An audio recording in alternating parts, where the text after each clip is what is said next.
How much do I sleep? Well, if I'm counting it honestly, and not the way I put it on the form, about 3 hours. 4 sometimes if I get lucky towards morning. No, I fall asleep fine. I've never had any trouble with that at all. I can drop off sitting up, on a bus, with the light on. The trouble isn't the falling asleep. Sorry, I've started in the wrong place, I think. You asked me when I last had a proper night's sleep.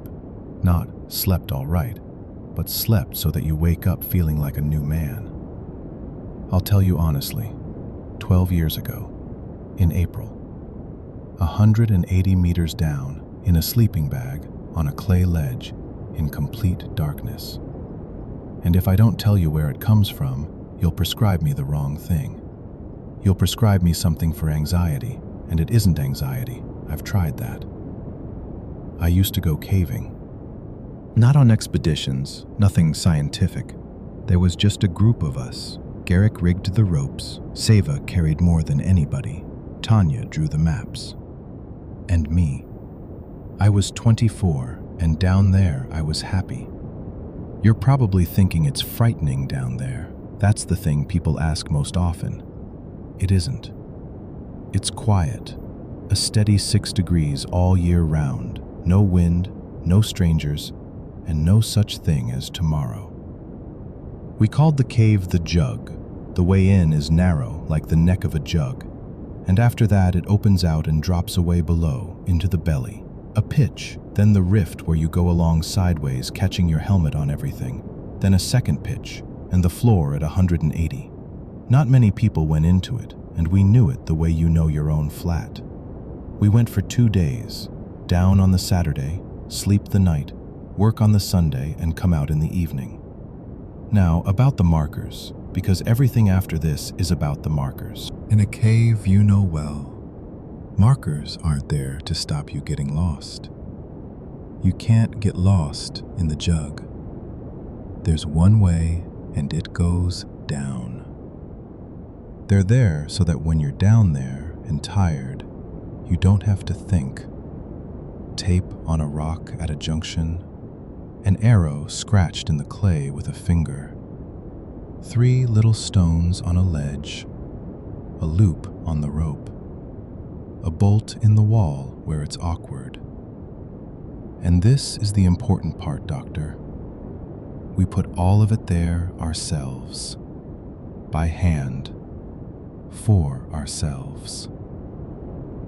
The first one was below the entrance pitch, at the junction where it's easy to carry straight on, out of habit, into a dead-end side passage. On the corner rock, we'd had a reflector up for 2 years by then. A little square of reflective tape, stuck on for good.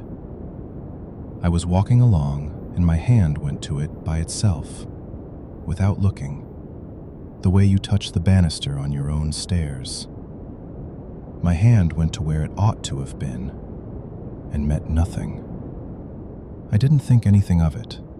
Well, it's come unstuck. Well, somebody's scraped it off. Another group had been through before us. I shone my lamp on it. The rock was just rock, clean, and 5 minutes later, I'd forgotten about it. Down at the bottom, we set up camp. And here I need to explain something because you asked me about sleep and I keep going on about ropes. An underground camp is a clay ledge about the size of a big table with roll mats on it, sleeping bags on the mats, and a stove in between. That's the lot. No tent, no walls. We turn the light off as soon as we've eaten because batteries are time, and time down there is counted in batteries. And when the last lamp goes out, I don't know how to describe it to you in a way that won't have you writing something down. Up here, there's no such thing as darkness. Up here, there's always a street light outside, an LED on a charger, a strip of light under the door, a gray sky. The eye is working the whole time, even when you're asleep. It's catching something and reporting it somewhere. Down in the cave, the eye switches off altogether. It has a good go at it for about 5 minutes, and then it gives up and stops, and half of your head stops along with it. And it gets warm. Not in degrees. In degrees, it's 6 down there, and by morning you're damp, but warm inside. You're lying on the clay, listening to the water dripping a long way off, listening to Seva already snuffling away because he always fell asleep first, and you know that nobody is coming. Not the telephone, not your boss, not the neighbors, not the news, not the morning. The cave doesn't care about you. It's been there 400,000 years, and it'll be there another 400,000. And whether you're lying in it or not makes no difference to it at all. And that makes you calm. The way you were calm as a child when the grown-ups were talking in the kitchen and you were already under the covers and there was nothing you had to answer for. And time ends down there, completely.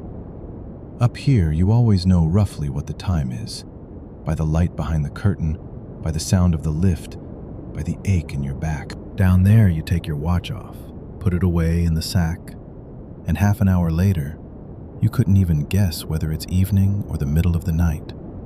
And there's no way of checking, and nobody needs to. It turns out, that's an enormous relief. I think half of what stops people sleeping is knowing how long there is until the alarm. I fell asleep that night in about a minute and a half, I should think. And I slept 11 hours straight through without waking once. Once in my whole life. Those 11 hours, doctor, are what I want back. Not being young, not the friends, not the cave. 11 hours. In the morning being whatever Garrick's alarm said it was, we had our tea and went off into the far passage. And coming up to the rift, I couldn't find the arrow. Tanya had scratched it there in November, with her finger, in a smooth run of clay by the corner, a simple tick pointing back towards camp. The clay is firm there, it holds a mark for years. I felt for it with my hand because it's low down at that point, and it's easier to feel for it than to bend down with the lamp. My hand went to where it ought to have been and met nothing, only smooth clay all the way along. I shone the lamp on it properly. The run of clay was even, wet, whole, not smeared over, not rubbed out, not broken, even, as though nobody had ever drawn a finger down it. Tanya shrugged. She must have drawn it somewhere else then. And we worked for about 4 hours, and I didn't think about it. You don't think about anything from outside down there anyway. Although no, that's a lie. I did think about it once. There's a ledge in the rift where everybody puts their tackle sack down when they're changing over. So you could find it without looking, straight away. We had a cairn on the edge of it. 3 little stones, one on top of the other. Seva had stacked them up about 3 years before, and he straightened them every time he went past after that. I was behind him, and I watched him put his hand out to it as he went, without slowing down, the way he always did. His hand went to where they ought to have been, and met nothing. He didn't even stop. Set it over his shoulder, matter of fact. Cairn's gone. Put the sack down by eye in exactly the same place and carried on. I asked him about it afterwards, up top, and he didn't remember saying anything of the sort. And on the way back, the deviation had gone. That one was my own bit of kit.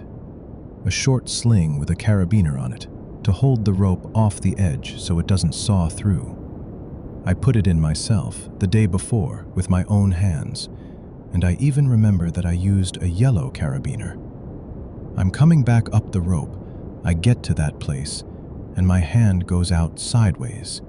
It always goes out sideways there. That movement is hammered right in. My hand went to where it ought to have been, and met nothing. And the rope was running straight down the middle, as though nobody had ever pulled it aside. Do you see what I'm getting at? If the deviation had fallen off, The rope would have lain over the edge and sawn through in a day. The bolt was there. The deviation wasn't. No sling, no carabiner, and nothing on the ledge below either. Garrick said, "Well, then you never put it in. You're imagining it." And you know, I very nearly agreed with him. It's an awfully convenient thought. I wore it like a coat for 12 years afterwards. I'll tell you the next bit calmly. Nothing frightening is going to happen. Past the second pitch, there's a section where the wall goes smooth, and you have to cross about 3 meters on a traverse. A year before that, I put a bolt in there, by hand, with a driver and a hammer. Hit it, turn it a quarter, blow the dust out, hit it again. A hole 4 centimeters deep, 40 minutes work. I tore a nail off doing it and went about with a black one for the rest of the season. You remember a thing like that the way you remember a scar. And so we're on our way back, me in front, and I come up to the traverse and put my hand out to the hanger without looking, out of habit. My hand went to where it ought to have been, and met nothing. I didn't jump, Doctor. I just stopped and stood there for a bit. Then I took my glove off and ran my palm over the wall in wide sweeps, the way you go over a table in the dark when you're looking for your glasses. The wall was bare, even slightly rough, damp limestone. There was no hanger, there was no bolt, and there was no hole either. That, I suppose, is the place I came to see you about. Not that a bit of metal had gone. Metal can be stolen, unscrewed. There are 100 explanations for metal. But a hole isn't a thing. A hole is an absence of rock. You can't carry it away. You can only fill it back in with the same rock that came out of it. And nobody in the world knows how to do that. I stood there moving my palm about, and my hand was warm, and the rock under it was getting warm from my hand, and there was nothing more to it than that. No sound, no movement, no feeling of being watched. I'll say this to you separately because everybody always waits for it. There was nobody there. Nobody. Not in the dark, not behind me, not in front of me. An empty, ordinary, boring cave. And I knew every corner of it.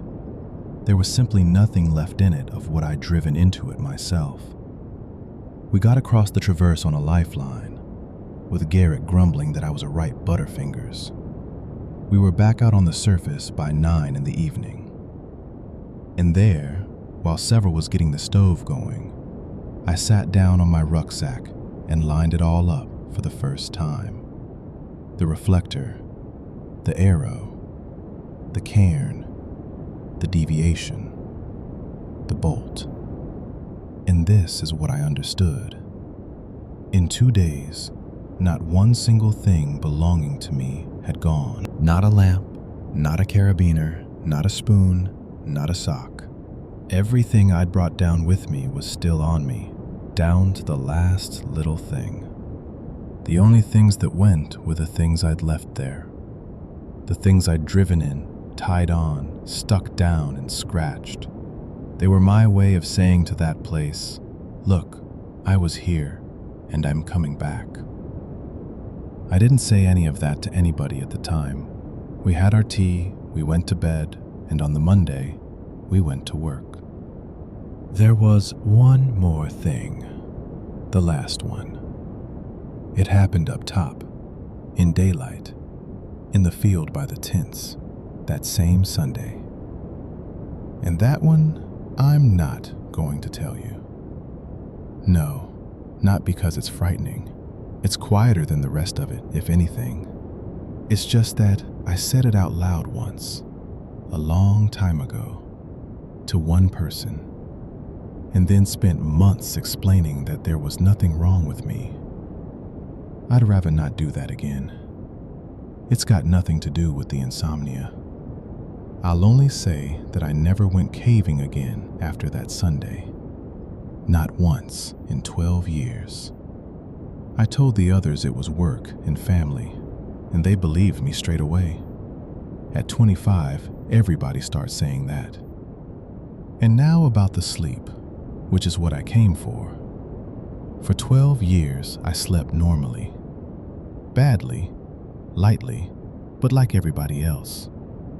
And in my head, there was no connection with the cave at all. It was a story, that's all. I'd tell it now and then over a bottle of wine in somebody's kitchen, and everybody would laugh. And then in February, on an ordinary weekday evening, I was standing in the hall looking for the light switch. The power had gone right across the building, pitch dark.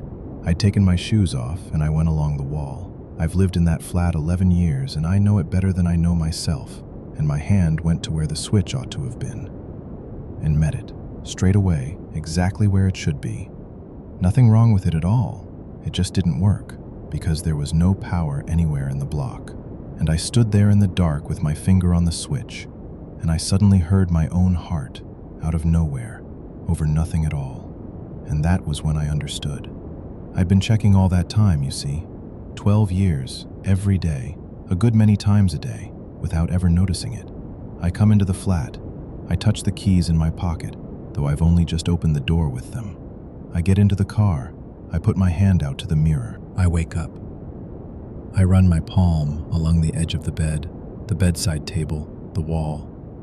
Anything I've left somewhere, I go and touch it. Not look at it, touch it. Looking isn't enough. The eye can lie, and the hand doesn't. And my wife used to tell me about it. A long time ago, 3 or 4 years in, kindly, laughing, "You're always feeling about for something, like a blind man." I waved it away at the time. I didn't even understand what she meant. We separated 7 years ago. Calmly, on good terms, not over that. We just separated. And here's the whole point of it, Doctor. I understood it right. I can feel that I did. But I understood it 12 years later than I should have. And now there's absolutely nothing to be done with the understanding. The person it was worth saying it to in time isn't around anymore. The habit is 12 years old. It's grown in like wire in a tree. And that cave is still standing where it always stood. It's 6 degrees in there. It's dripping in there. And it doesn't care about me in the slightest.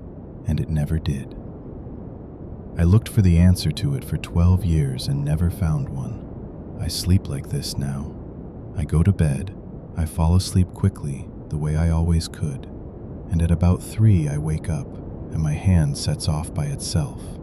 The edge of the bed, the bedside table, the glass, the wall, all of it there, every night, all 4,000 nights. And after that, I ought to go back to sleep, and instead I lie there and wait, for some reason, for the night when it isn't. And that's that. Nothing else happens. No, doctor, thank you. I won't go to one of those. I don't need anybody to explain to me what was down there. I need my hand to lie still at night. Right. I'll give it a go. It can't do any harm. Thank you, and all the best. Oh, sorry, my hat. I hung it over the back of the chair, and my hand went to the table. For some reason... No, there it is, on the chair back. Where I hung it, that's where it's hanging. Right, I'm off. Goodbye.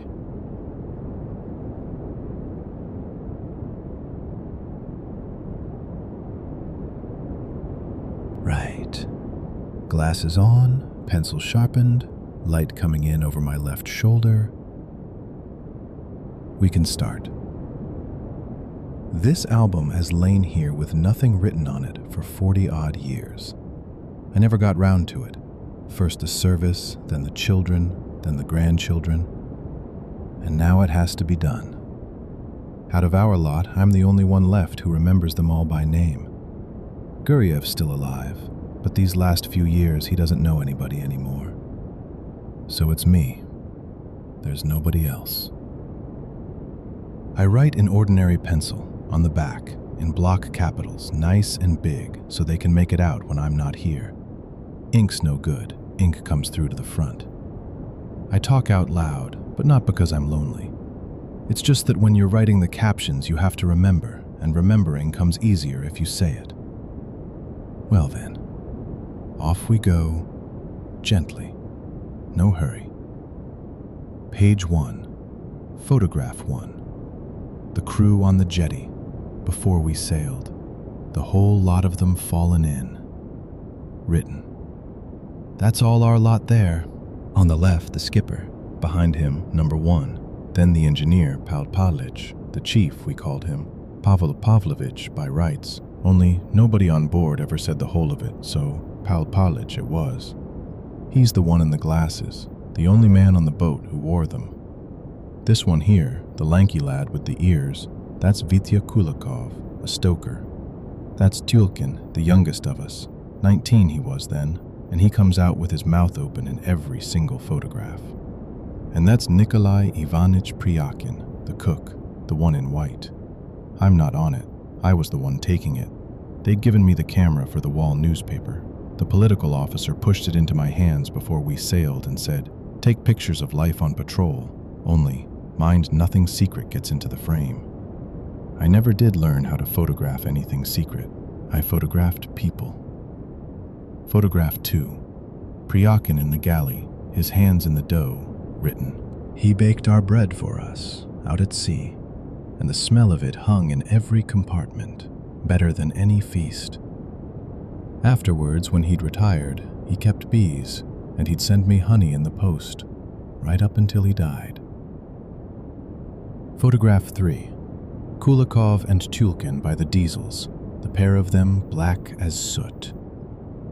Written. Photograph 4. Guriev in the wardroom, the dominoes laid out. Written.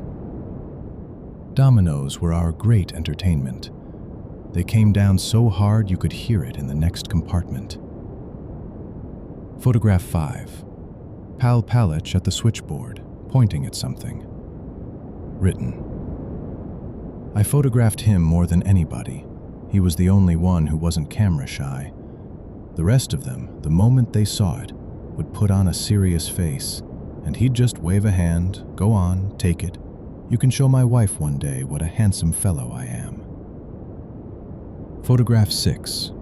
Tulkin sorting the post. Written. That was our life those first days. Ordinary, noisy. A boat is a noisy place anyway. You've no idea how noisy. Machinery, ventilation, pumps, men, crockery. There's never any quiet down there, and nobody misses it. Page 2. And from here on, the photographs are from after. We didn't go to silent routine straight away. We'd been at sea a good while by then. One day it was simply piped round the boat, silent routine, and that was that. Nobody explained why. On a boat, they don't announce reasons. They announce what you're to do. Something was going on up top. What exactly, I don't know to this day, and I never shall now. Silent routine, to put it plainly, is when the boat stops being heard. Everything that can be stopped is stopped. Dead slow ahead, the ventilation goes off, and it turns hot and close straight away, and that closeness never lifts again. You can't walk about in boots. You put on slippers. They used to make them out of felt, gray ones, every man his own pair. Hatches not to be dropped. Crockery not to be set down on the table, but laid on it. We wound insulating tape round our spoons so they wouldn't chink against the bowls. The coxswain put the dominoes away in a locker and hung a padlock on it. And no talking. None at all. That, turned out to be the easy part. The first days it was even good fun, like being a child playing the quiet game when you're fit to burst with it. We wrote on the bulkhead in chalk, rubbed it off with the flat of a hand, and wrote again. The cook hung a board up in the galley. "Macaroni today." Tulkin taught himself to tell whole stories with his hands, and we'd shake with laughter and no sound to it. And that was the worst of the lot, because laughing without a sound is hard on you physically. It starts to hurt under your ribs. And then it stopped being fun. Kulikov went down with a cold, Somebody on a boat always has a cold. It's the damp. And there's a man who needs to cough and mustn't. He'd wind a towel round his face, go down into the bilges, lie between the tanks and cough into the iron, and all you could see was his back working. We shook each other for the watch with a hand on the shoulder. You'd come up, put your palm down. He'd open his eyes, nod, get up. And you knew from the palm alone who'd woken you. Gurriev's hand was heavy. It would come down and stay there. Tulkin's was light, a nervous sort of hand. In those weeks, we learned each other by our hands better than we had in all the years before. And now the main thing, the thing I'm remembering all this for. The first week we were quiet because we'd been told to be. That's plain and that's easy. And after that, it stopped being plain. You see, when a man is quiet, you can't tell by looking at him why he's quiet. Nothing shows at all. There's Gurriev sitting next to me, eating, his spoon in its tape, saying nothing. Is he quiet because of the routine? Or because he's got used to it and it's all the same to him now? Or because he tried and it wouldn't come? You can't ask, can you? Asking can only be done out loud. We started watching one another. There was no voice left, only the face, so it was the face we looked at. Whether your neighbor's lips moved when he read. Tulkin once wrote on the bulkhead in chalk, big letters, "Are you still?" And he didn't write who it was for. Somebody rubbed it off, and nobody asked who'd rubbed it off because there was nothing to ask with. By the third week, I caught myself not remembering my own voice. Not how it sounds in general, but how it sounds from inside your head, from behind your teeth. That's the thing that goes first. And one more thing. By the end, we couldn't properly remember whether that silence had ever been ordered or not. I talked it over with Gurriev afterwards, years later, and he couldn't remember either. It seemed as though it had been piped round the boat, seemed as though the skipper had said, or perhaps nobody ever said anything at all, and one day we all simply stopped together. Right, well, I'm here to write the captions, not to sit puzzling over it. Page 3, photograph 7. Pal Palich, asleep, sitting up by the partition, his hands folded. Written. Photograph 8. Kulikov in the bilges, a towel round his neck. Written. Photograph 9. Tulkin telling a story with his hands, and what it was, nobody will remember now. Written. He's got such a pleased look on his face in that one. Photograph 10. Kulikov by the diesels, laughing. I write it the way it was, and the photograph has it different. He's laughing in this one. Out loud, wide open, his head thrown back, the way men laugh when they can't hold it in any longer. And we never had a day like that. At first I thought, then it's from before the silence. I've simply got the order muddled. I had a proper look. Felt slippers on his feet, the gray ones. Nobody wore those before the silence. Behind his shoulder the bulkhead, and chalk on the bulkhead, our own scrawl. And the towel round his neck, that same towel. So it was taken after. So he's laughing out loud. After. Photograph 11. Pryakin by the range, the board with macaroni today on it. Written. Photograph 12. Our lot in the wardroom, round the table, all of them together. I write it the way it was, and the photograph has it different. During the silence, we never sat down at the table all together. When everybody sits down at once, the noise comes of itself, even if nobody says a word. One man catches you with his elbow, another pulls a stool back. We ate one at a time, all anyhow, and we went past each other without looking. And here, they're sitting shoulder to shoulder, the way men sit when they've gathered on purpose. And Guryev's mouth is open. He's talking. His lips are shaped for it. His eyebrows are up. His hand is lying palm upwards, the way a man lays it when he's telling a long story and doesn't want to be interrupted. And the rest are listening, their heads turned to him. I looked at that photograph through a magnifying glass for a good 20 minutes. I wanted to make out what he was saying. I couldn't. I never learned to lip read. Photograph 13. Guryev and Tyulkin playing dominoes. I write it the way it was, and the photograph has it different. The dominoes were in the locker, under a padlock, from the very first day. And here they are, playing. The pieces are laid out, and Tyulkin has one of them up, his hand in mid-swing. A domino coming down on a table is the loudest sound a man can make with his hands on a boat. And Guryev is looking at it and smiling. That was the first time I got up and walked about the kitchen a bit. It's not that I was frightened, mind. I started remembering. I remember that patrol perfectly, down to the last little thing. I remember how my back itched and I couldn't complain about it. I remember what Kulikov's cough was like, a hoarse sort of cough, and no sound to it. And what's on those photographs, I don't remember at all. And I took them myself, that's the thing. There was one camera and it was mine. I put it under my pillow at night and I'd padded its shutter with something soft so it wouldn't click. Nobody else ever went near it. Page 4. And then came the days. A film runs on in order, in the order you shot it. You can't skip about, you can't wind it back. It isn't a telephone like the grandchildren have. And on one frame, Pal Palich has his collar done up and his chin is smooth. And on the next one, the one right beside it, touching it, the collar is open. There's a finger's worth of stubble, and the face is a different face, gone slack. Time had passed between them, and there was no time between them at all. They're next to each other. I started going through the whole film, and it's like that everywhere.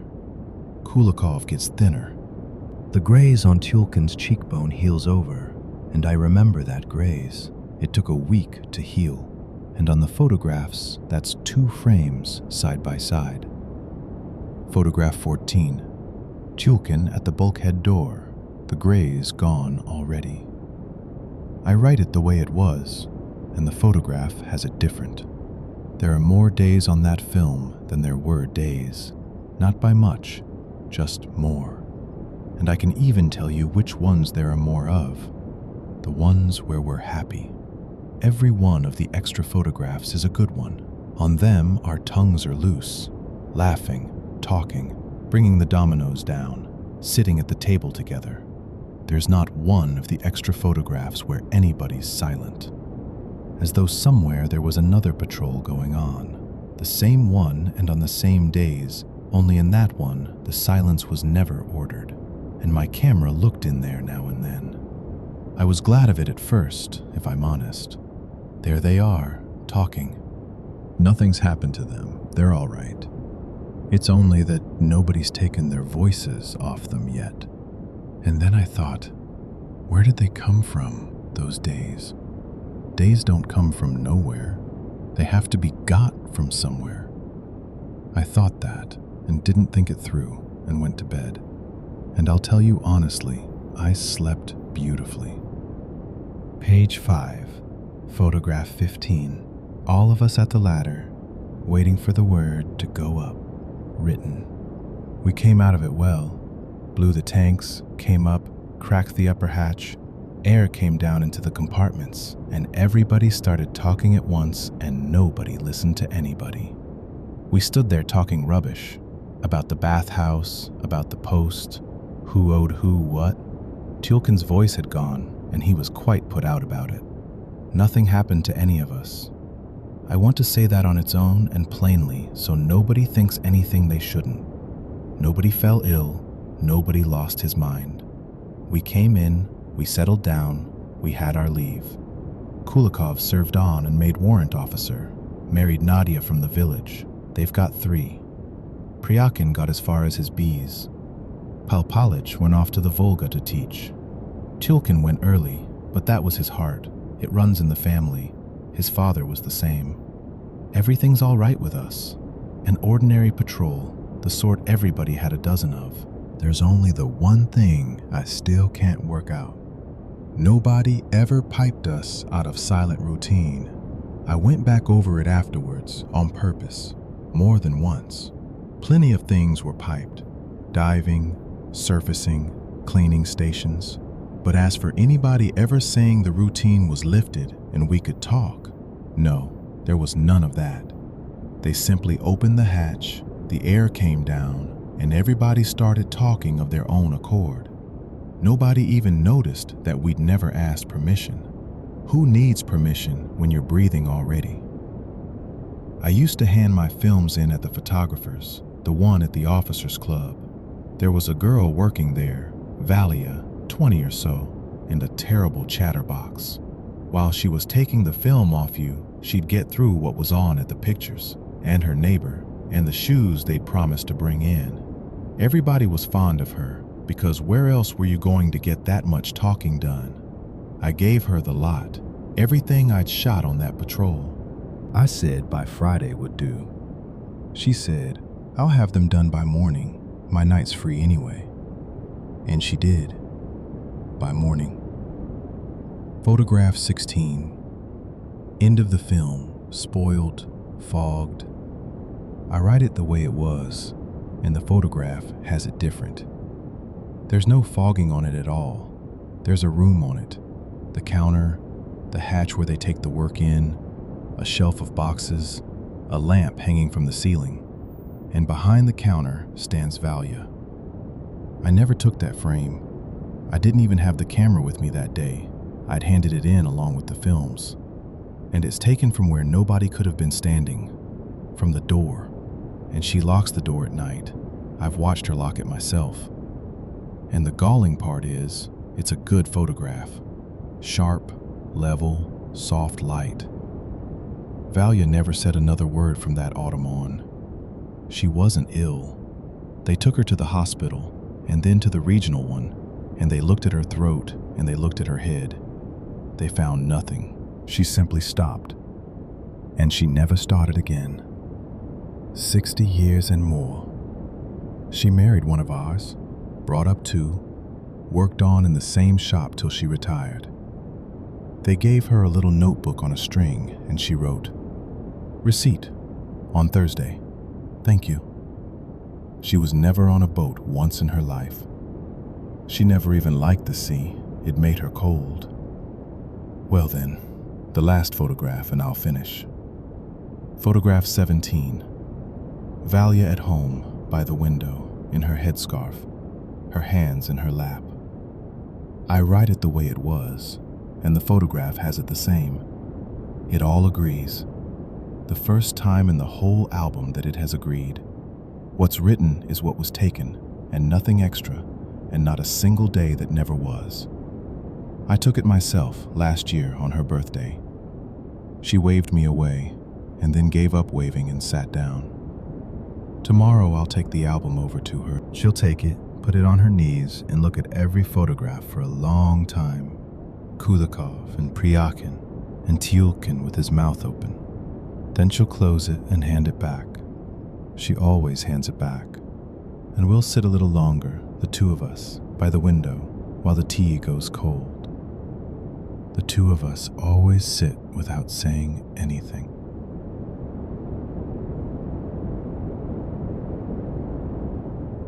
I write this paper every winter, and every winter nobody answers it. And that is quite right too, because there is nobody to clear the road to me and no reason to. To the Executive Committee of the District Council, from Kondrachev Stepan Yegorovich, Olkovy Homestead. Application. I request that consideration be given to the clearing of the turning off the graded road to Olkovy Homestead, since from the 3rd week of November there has been no way through to the homestead, and there will be none until the roads open. My homestead is off on its own, a field, alder scrub, and after that, nothing at all as far as the river. There were 4 households once. The last of them left when I was still a young man, and since then there has been 1 household, mine. In winter, the only people who get to me are the ones who badly need to, and there are no such people. There is a winter track out to the logging cut, 2 kilometers off. The kind of track the frost lays down and the thaw takes back. Once every 2 or 3 weeks, a tractor comes along it, and Mishka, the tractor driver, takes my paper away. After that, it goes through the rural council and up to the district, and back by the same road, which is why it never comes back. I am used to that. I just need to write something now and then. I also report that the paraffin due to me under the November allocation has not been issued. It is a small place, a cow, hens, and a cat. My wife died 3 winters back. The children are in town and right when there is a holiday. I cut less hay this summer than I should have, and chopped less wood as well. My back. As early as October, I could see on the shed wall how far up the woodpile came, and it was not to April. It was to the end of February. I further bring to your notice that on the 14th of December, a person unknown to me entered my house, gave his name as Andre, the surname I did not catch, presented no documents, and has from that date been in my house in a state of sleep without waking. I request that a medical officer be sent, or that I be advised how I am to proceed. On the 14th, it had been blowing for the 3rd day, and it was the low kind of blowing, when the snow does not come down out of the sky, but runs along the ground, and a couple of paces from the steps, you can make nothing out. Out in the porch, there was the sound of felt boots being knocked against the threshold. He knocked at the door only afterwards, and very quietly, as though he felt awkward about it. A man of about 40 came in, a good sheepskin coat, but a town hat. I poured him tea, and he never touched it. I cut some bread, and he looked at the bread the way you look at something you have known a long time, and said, "Thank you, I won't. I will just lie down for a while, if I may." He hung the coat on a nail, took off his boots, and stood them by the stove with the toes to the wall, the way men do who are used to other people's houses. Went through behind the partition and lay down on top of the bedspread, on his back, his arms down at his sides, and he was asleep in the time it took me to clear the table. I thought, he has come from the logging cut and worn himself out, and in the morning he will explain where from and where to. In the morning he did not get up. I did not wake him, let him sleep. It was blowing out there the same as before. In the daytime I went over and looked at him, lying as he had lain down, his face quiet. I laid my hand on his forehead, and he was warm, the way any sleeping man is warm. There is nothing else to say about him. He lay exactly like that the whole winter. It was not him that was strange. The strangeness began around him. The first of it was the bread I had cut for him. He never touched it, and I covered the slices with a cloth so as not to waste them. A day later, the bread was soft. 3 days later, the bread was soft. A week later, I squeezed a slice, and it was soft, the way only bread in its first hour is soft, the crust still crisp, the crumb springing back. I took it out into the frost, and it neither froze nor went damp. It was yesterday's bread. It was still yesterday's bread in March. And my stove is lit every day, and bread always goes hard as stone by the 3rd day. Then there was the candle.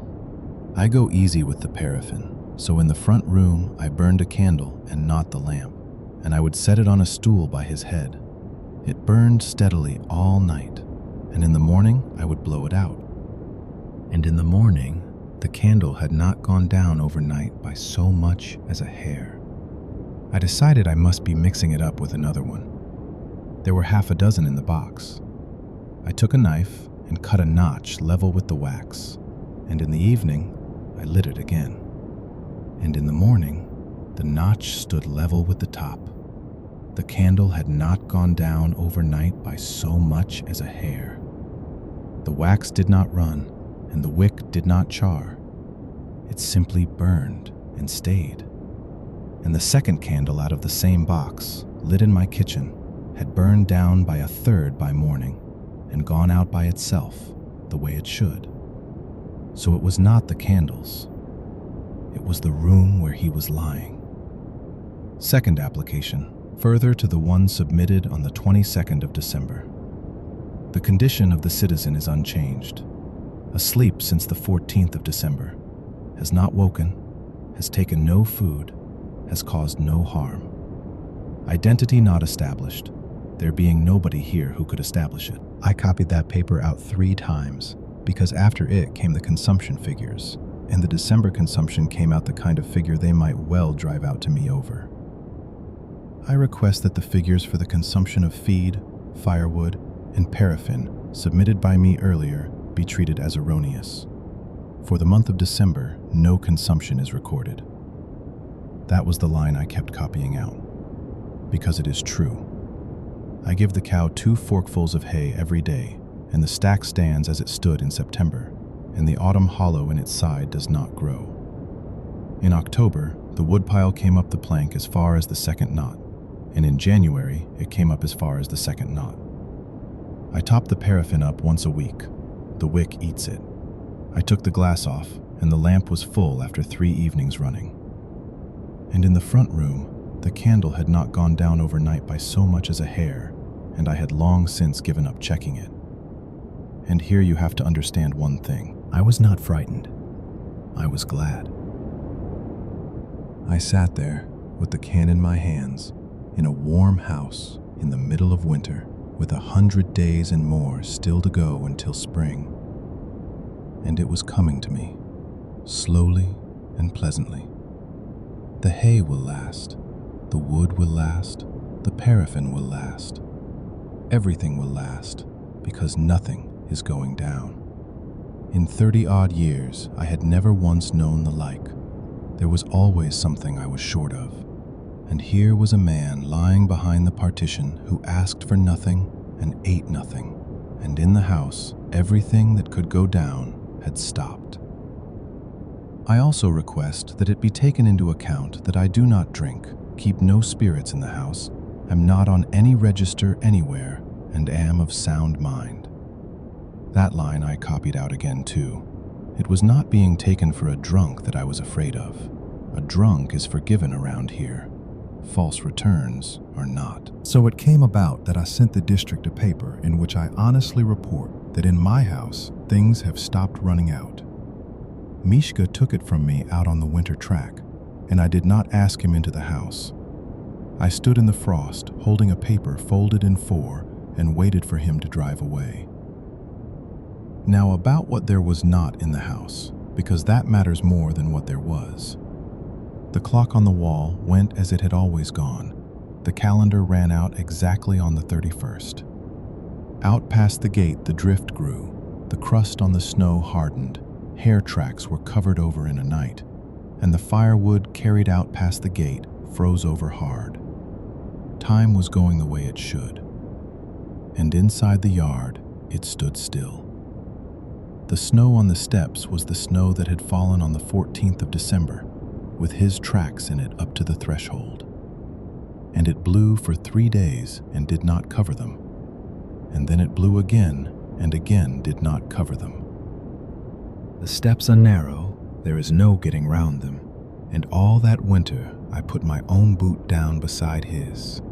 Mine would be drifted over by morning, and his would not. That, if you like, was the one unpleasant thing about that winter.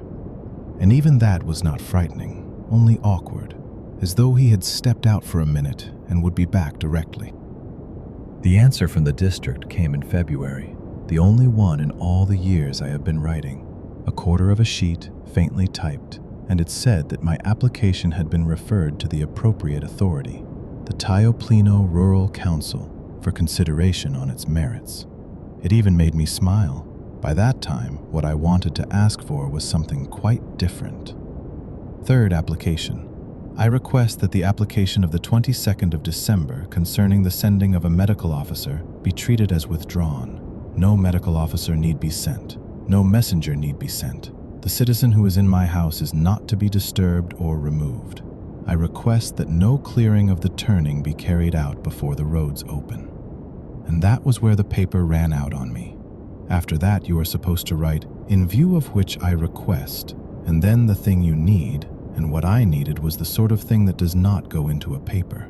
I sat over the sheet a long while. The lamp was burning and not going down. The cat was asleep on the stove, and behind the partition lay a man I did not know. And this is what I wrote. In view of which I request that, if it is possible, nothing be changed. There was not another line on the sheet, only the date and the signature. Mishka pushed it into the pocket of his quilted jacket without looking, the way he pushed all my papers. Now I have to explain what it was I was asking for, or it will come out as though I had gone soft in the head. My house had not changed before he came either, not in 3 winters. My wife's shawl hangs on its own nail where it always hung, and the floorboard by the door that she asked me to nail down that last autumn, I leave unnailed on purpose. It creaks with her creak. Only it is not true that nothing changed. It was I who changed nothing, and it changed by itself. The shawl faded, the house settled, the roof leaked over the porch, and every spring I found something else that had got worse over the winter.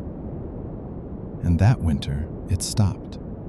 I am no hand at miracles, and I put it to myself simply, for as long as he sleeps, nothing of mine will spoil. And if he sleeps a long time, then perhaps I shall manage to live out my days in a house that is not falling apart. That is what I was asking the district for. One thing was changing after all, and I noticed it late. I was putting new soles on my felt boots for the 2nd time that winter, and ordinarily I do it once.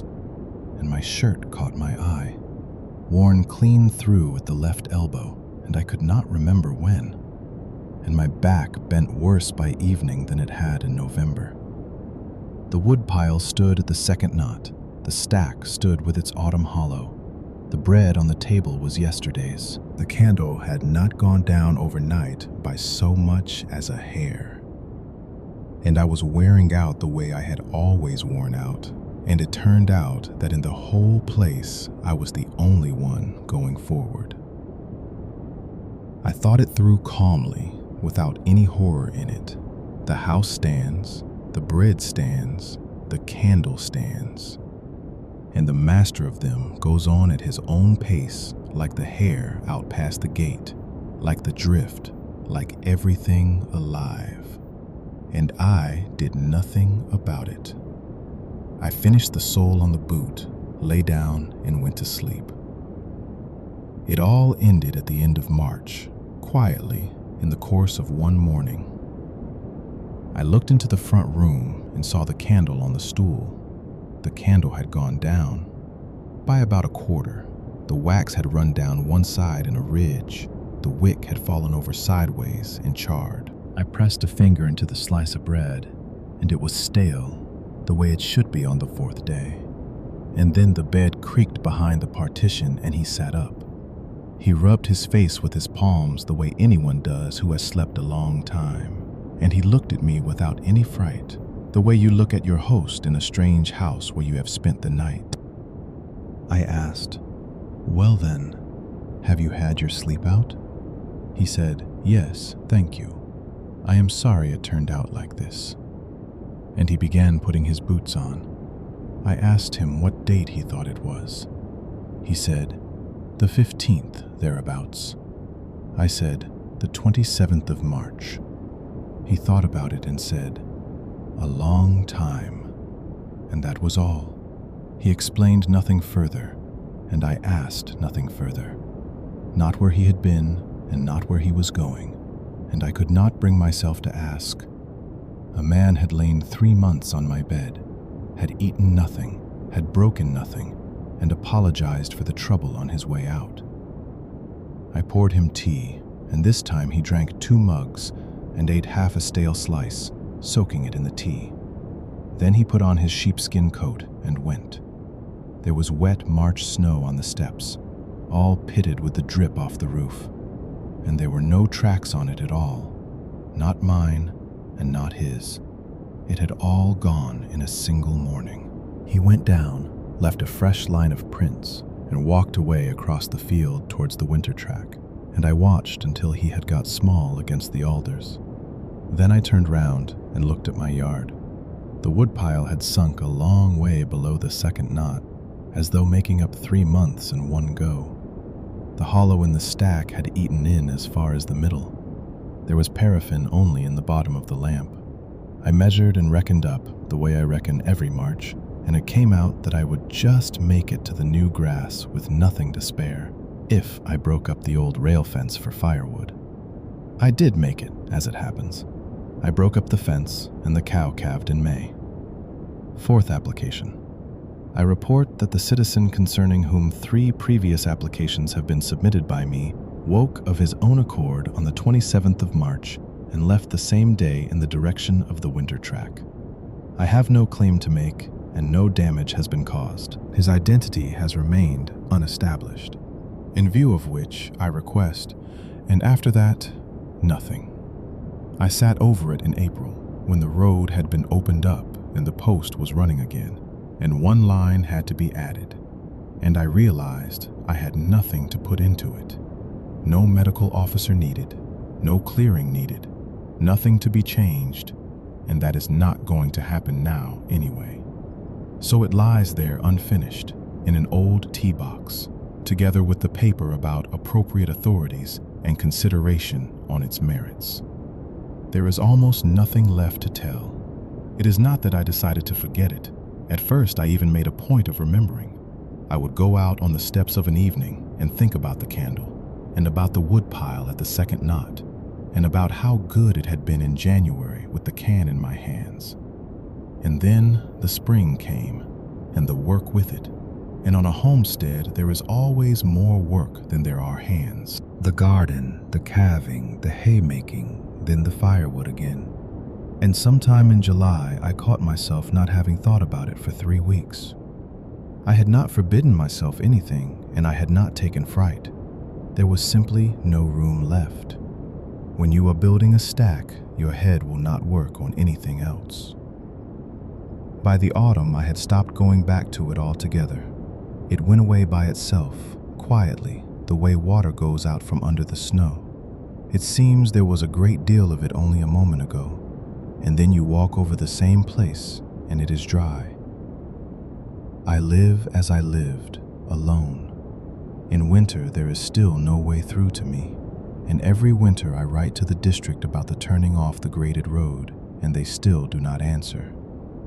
The bread goes hard as stone by the 3rd day, and I soak it in milk for the cat. By March, the woodpile is down to the bottom of the plank, and every year I break something up, and every year it just about lasts. And the candle, if you leave it burning through the night, is nearly half gone by morning, and it runs wax down onto the saucer, and the wick falls over on its side, the way it should. I look at it sometimes before I sleep, and I sleep well after it.